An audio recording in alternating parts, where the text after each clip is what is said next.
Good evening. I am Jonica, a first grade student at Marion P. Thomas Charter School and a future teacher. Good evening. Good evening. I am Jordan Boating, a first grade student at Marion P. Thomas Charter School and future leader.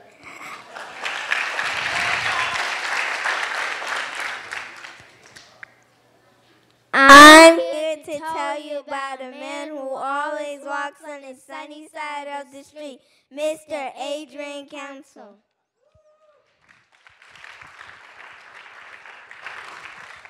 Mr. Council learned about business at an early age from his father, who was a self-taught entrepreneur.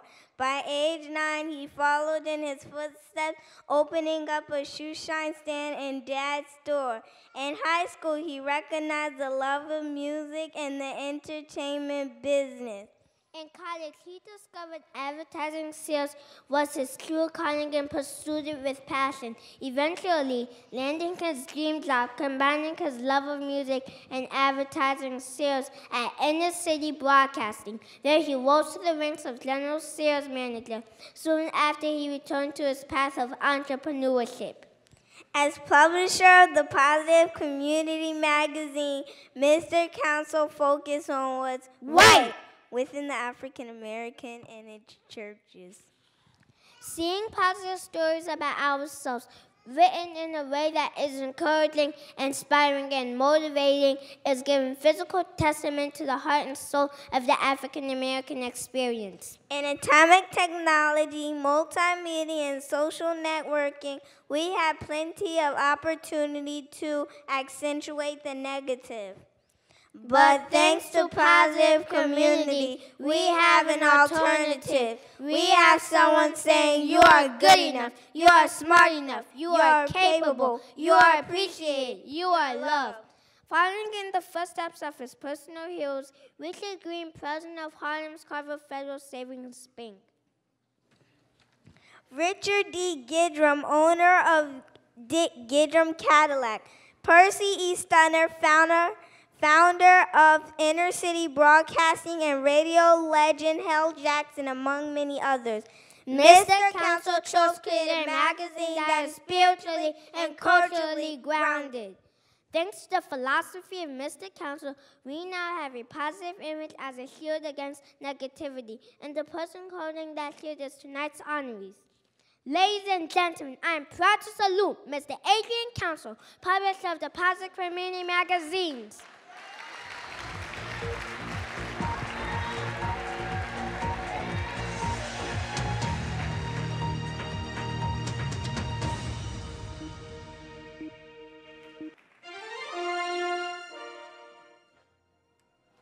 Thank you very much. I think that we should give these young people a round of applause, because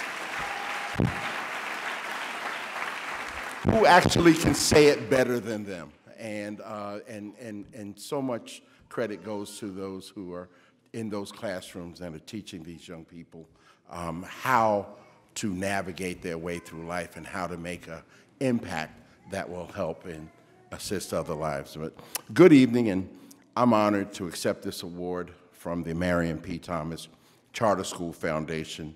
The kids pretty much stole my lines, but I'll say it over again.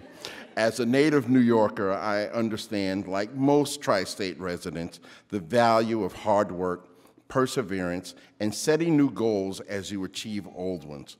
Values I am confident that are preached in the halls of Marion P. Thomas Charter School. As the young people said, that my father only had a 6th grade education, but he was a self-taught entrepreneur who opened his first business in 1965. And he taught me his values as I learned at his knees. By the age of 9, I had my first business. It was a shoe shine stand in my father's store. That simple stand taught me about customer service, ordering supplies, making monthly payments to my dad for his space. Yes, my dad, yes, he was my dad, but he was no fool, and he was going to make me pay for the space. In essence, it taught me about ambition, responsibility, and taking pride in my work. By the age of 16, my love of music and fascination with the entertainment business led me to my calling, and I proclaimed to my friends at that age that one day I would work at radio station WBLS and WLIB. Throughout my college years, I concentrated on those goals by working the campus media. I worked in the campus newspaper, a campus radio station, and by my junior year, I was the president of the 1,500-member African American Student Organization. Opportunities came knocking at my door in my senior year with my first professional job. Initially hoping to be on the air, the general manager felt that I was better suited as an ad salesman, an account executive, which I just took like a fish to water. To this day, I am thankful I was open to change and that I had my goals in mind, but I was flexible through enough with them to recognize an opportunity that opened the door to my career.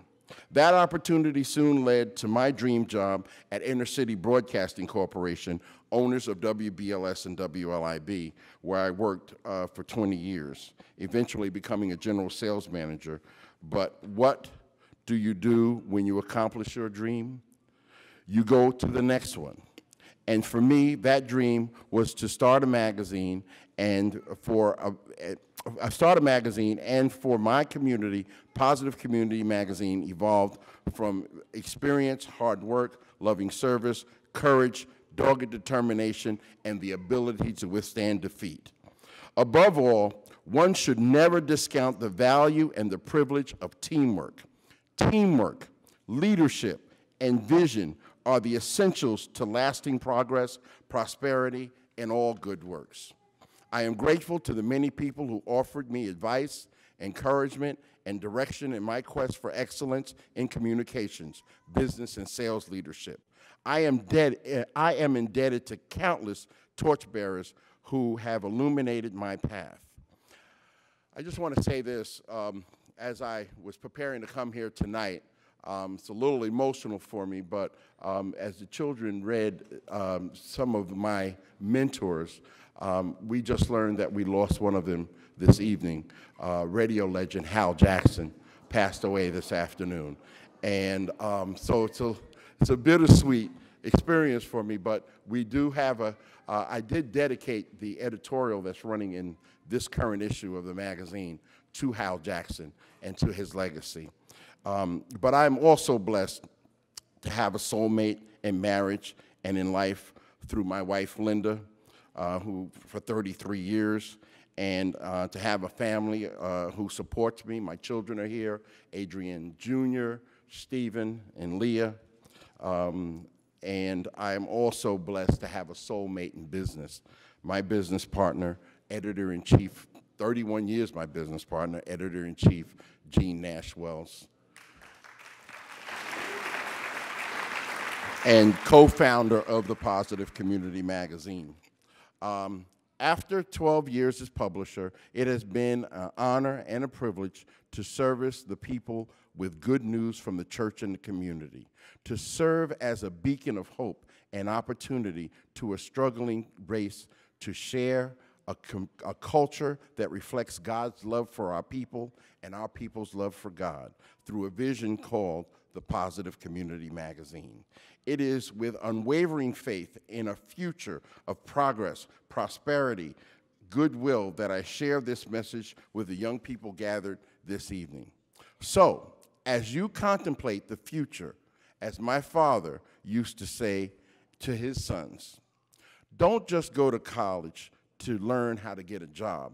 Rather, go to college to learn how to own or manage a business for yourselves. After all, successful communities, prosperous communities, create jobs for themselves. Thank you very much.